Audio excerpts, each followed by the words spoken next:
अस्सलाम वालेकुम फ्रेंड्स, आज जो मैं आपको मालूमात देने जा रहा हूं, पूरे यूट्यूब में, पूरे गूगल में कहीं से भी आपको ये मालूमात नहीं मिलेगी। अलबत्ता चंद माह पहले मैंने अपने इसी चैनल से ये मालूमात प्रोवाइड की थी। काफ़ी दोस्तों ने फिर दोबारा से रिक्वेस्ट की थी कि हमें इस हवाले से मज़ीद आगाही दी जाए, क्योंकि आज की वीडियो है कि उम्रा के साथ आपको जो हेल्थ इंश्योरेंस मिलती है उसके क्या क्या बेनिफिट्स हैं, कितनी हेल्थ इंश्योरेंस मिलती है और हम इससे कैसे बेनिफिट हासिल कर सकते हैं। सबसे पहले मैं आपको बताता चलूं, जब भी आप उम्रा वीजा लगवाते हैं तो इसके साथ पीडीएफ की सूरत में आपको एक हेल्थ इंश्योरेंस का पेपर भी दिया जाता है। उसमें मोस्टली अरेबिक तावनिया के तावन से भी आ सकती है, किसी भी कंपनी की हेल्थ इंश्योरेंस आ सकती है। असल में अरेबिक में होती है, मोस्टली लोगों को उसका पता ही नहीं होता। इवन के काफी ज्यादा ट्रैवल एजेंट आपको सिर्फ वीजा दे देते हैं या ट्रांसपोर्ट वाउचर दे देते हैं, हेल्थ इंश्योरेंस का आपको पता ही नहीं होता। मोस्टली तकरीबन 98% लोगों को या 99% लोगों को हेल्थ इंश्योरेंस की जरूरत ही नहीं पड़ती। असल में ये हेल्थ इंश्योरेंस खुदा ना खास्ता आपका कोई एक्सीडेंट हो जाता है या कोई अचानक से बीमारी आती है तो इस सूरत में आपको प्रोवाइड की जाती है। यही वजह है कि जब भी आप उम्रा पर जाते हैं ना तो आप अपने साथ एक्स्ट्रा अमाउंट लेकर जाते हैं वहां बीमारी की सूरत के लिए, ना ही आपका मेडिकल करवाया जाता है, क्योंकि कवरेज आपकी ऑलरेडी पहले से ही होती है। अब मैं आपको बताता चलूं कि मोस्टली जो हेल्थ इंश्योरेंस कंपनीज दे रही हैं ये 80,000 रियाल से लेकर 1 लाख रियाल तक आपके ट्रीटमेंट को कवरेज करती है। लेकिन हर बीमारी का अलग अलग ट्रीटमेंट होता है, अलग अलग क्राइटेरिया होता है और अलग अलग लिमिट होती है। ये नहीं कि हर बीमारी का 1 लाख रियाल तक इलाज होता है।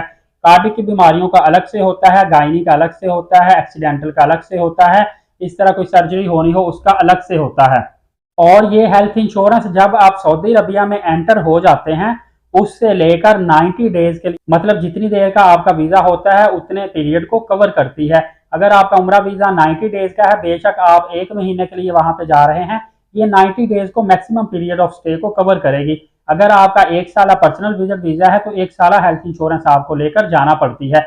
इसमें मैं आपको बताता चलूं, जो 1 लाख रियाल तक आपका ट्रीटमेंट कवर होता है, इसमें सबसे बड़ा बेनिफिट एक तो आपका मेडिसिन, नर्सिंग केयर, आपका रूम बेड, ये तमाम तर चीजें कवर होती है। मैक्सिमम आप 600 रियाल तक का कमरा किसी भी हॉस्पिटल में ले सकते हैं, जो हॉस्पिटल इन हेल्थ इंश्योरेंस पर पैनलाइज होते हैं। इसके अलावा मरीज के साथ एक अटेंडेंट भी रह सकता है जिसने पेशेंट की देखभाल करनी होती है। उसके लिए रूम की हद जो लिमिट होती है 150 रियाल तक होती है, 150 रियाल तक का वो भी रूम ले सकता है। अगर इमरजेंसी में गायनी का इलाज करवाना पड़ता है तो मैक्सिमम 5,000 सऊदी रियाल तक गायनी का ट्रीटमेंट आप करवा सकते हैं, जिसमें एसपीडी, नॉर्मल डिलीवरी, सिजेरियन जिसको सी सेक्शन बोलते हैं, बड़ा ऑपरेशन, ये तमाम तर चीजें कवर होती हैं। इवन के जो न्यू बोर्न बेबी होता है उसका नर्सिंग केयर का भी एक्सपेंस इसी के अंदर ही कवर होता है, जिसकी मैक्सिमम लिमिट आपको मैंने बता दी है कि 5,000 रियाल तक होगी। इसी तरह जो खानदान का एक करीबी साथी एज ए अटेंडेंट देखभाल के लिए मरीज के साथ रुका हुआ है, उसकी भी मैक्सिमम जो लिमिट है वो 5,000 सऊदी रियाल तक होगी। अगर ये लिमिट पूरी हो जाती है उसके बाद इसको सेल्फ पेमेंट करनी पड़ती है। इसके अलावा खुदा न खास्ता दांतों का इलाज, कोई एक्सीडेंटल की सूरत में कोई इशू आता है, वो बहुत कम लिमिट है, सिर्फ और सिर्फ 500 रियाल में आपका इलाज होगा। 500 रियाल से ज्यादा डेंटल की अगर ट्रीटमेंट होगी तो वो आपको खुद से पे करना पड़ेगी। काफी दोस्तों ने पूछा था, एक दोस्त ने कहा था मैं डायलिसिस का मरीज हूँ तो क्या मेरे डायलिसिस के वहां पे गुर्दे वाश जो है वो हो सकते हैं इसी हेल्थ इंश्योरेंस पे। तो डायलिसिस इसमें कवर नहीं होता, पहले होता था कवर, डायलिसिस में आपका ट्रीटमेंट होता था। अब इस हेल्थ इंश्योरेंस में आपके गुर्दे वाश नहीं होंगे, डायलिसिस आपके इस पेमेंट पे नहीं किए जाएंगे। इसके अलावा जिन लोगों को कीमो लग रही है, कैंसर के मरीज हैं, उनका भी इस हेल्थ इंश्योरेंस पर कवरेज नहीं होगी, ये आपने जहन में रखना है। और इस हेल्थ इंश्योरेंस पे मोस्टली इंडोर की कवरेज होती है, आउटडोर की कवरेज नहीं होती।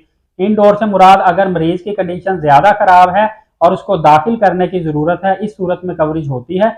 अगर आउटडोर बेस पे वो आया और चेकअप करवा के मेडिसिन लेके चला गया, इस सूरत में कवरेज नहीं होती। ये हेल्थ इंश्योरेंस का ब्रेकअप था जो मैंने तफसील के साथ आपको बता दिया है। दूसरों तक लाजमी शेयर कीजिएगा, हो सकता है आपके वीडियो शेयर करने से किसी को फायदा हासिल हो सके और वो आपके लिए सदका जारिया और सवाब का बायस बने।